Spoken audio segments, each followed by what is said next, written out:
Hello and welcome back to my channel. Today we have an exciting encounter between Arjun Erigaisi and Nodirbek Yakuboev from the second round of the UzChess Cup 2026. The two players know each other very well from numerous battles in international events, and whenever Indian and Uzbek stars meet over the board, we can usually expect to see them fighting. So let's dive into the game.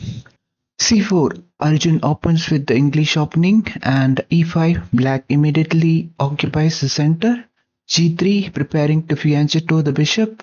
Knight to F6. It's a natural development. And bishop to G2. The bishop takes its place on the long diagonal. D5. Yakuboev challenges the center immediately. And C takes D5. White exchanges. And knight takes D5. Black recaptures comfortably. Knight to F3, developing while controlling central squares. Bishop to D6, an interesting setup, supporting the center and preparing kingside development.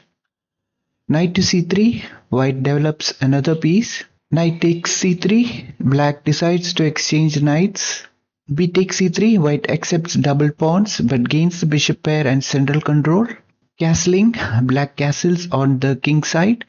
D4, claiming more central space. Knight to C6, development continues and kingside castling. Rook to B8, preparing queenside expansion. E4, a strong pawn center for white. Now B6, preparing to develop the bishop. Rook to B1, the rook supports the B pawn and eyes the queenside. Rook E8, black centralizes the rook. Rook E1, white mirrors the idea. H6, preventing any future piece jumps to the G5 square. Bishop to E3, the bishop develops harmoniously. Queen F6, an active queen move, putting pressure on the king side. And queen to A4, here comes the first critical moment. Arjun activates the queen, but the engine prefers a calmer setup. Arjun's idea here is to play D5 and force the knight to move from the C6 square.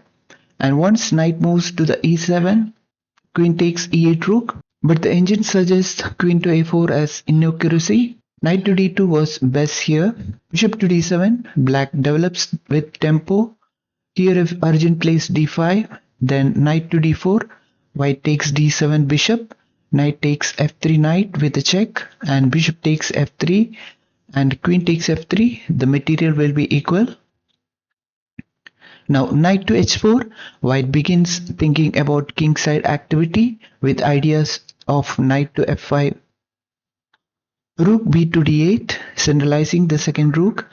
Here black's idea is to play knight takes D4 and win a pawn with bishop attacking the white queen. Queen to C4, the queen repositions. Knight to A5, the knight gains activity by attacking the queen. Now queen to F1, the queen retreats, and G5, a very ambitious move. Yakuboev launches a kingside expansion. Knight to F3, the knight returns, and now knight to C6, the knight heads back toward the center. So the idea here is to put pressure on the D4 pawn and take the E4 pawn and control the center. Now D5, Arjun gains space, closes the center with D5. Knight to A5, the knight seeks active squares with the ideas of playing C4. Now knight to D2, white reroutes the knight. Arjun stop it with knight to D2, controlling the C4 square. Knight to B7, black continues maneuvering with idea to play knight to C5.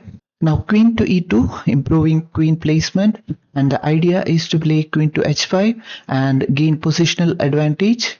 Now knight to C5, the knight arrives on a strong outpost, and then knight to C4, white challenges black's setup. And here comes bishop to F8, the bishop retreats and defends key squares. And now F4, the position explodes. Arjun decides it's time to strike.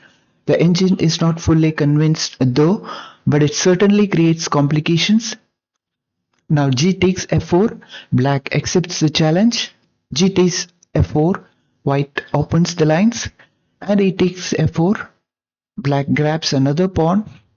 Bishop to D4, the bishop becomes very active, attacking the queen and gaining control of the A1 H8 diagonal. Now queen to g5, black queen enters the attack.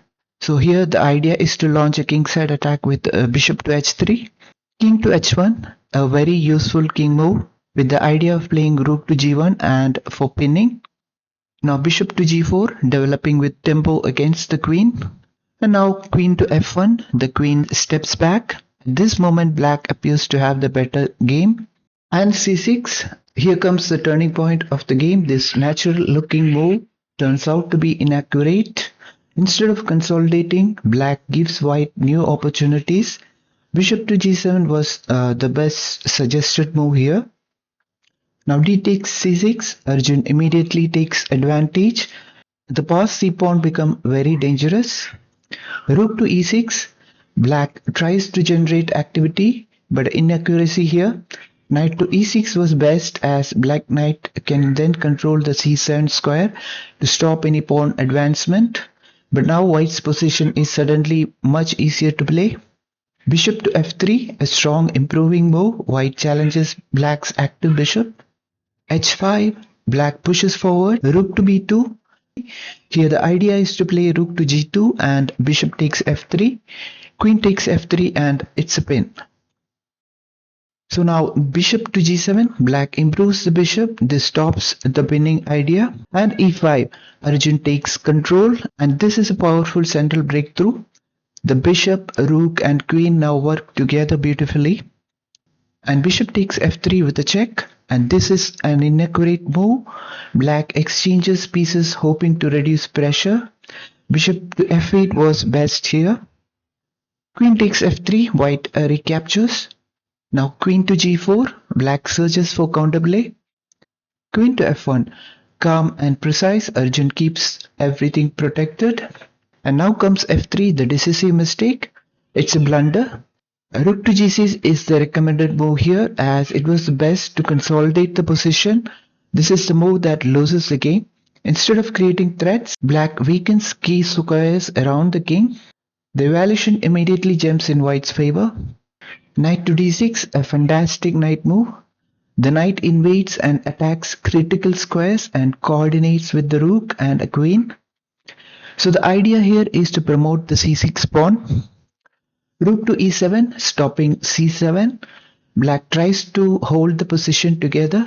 And now comes rook to f2, a very simple and strong move. White attacks the advanced f pawn.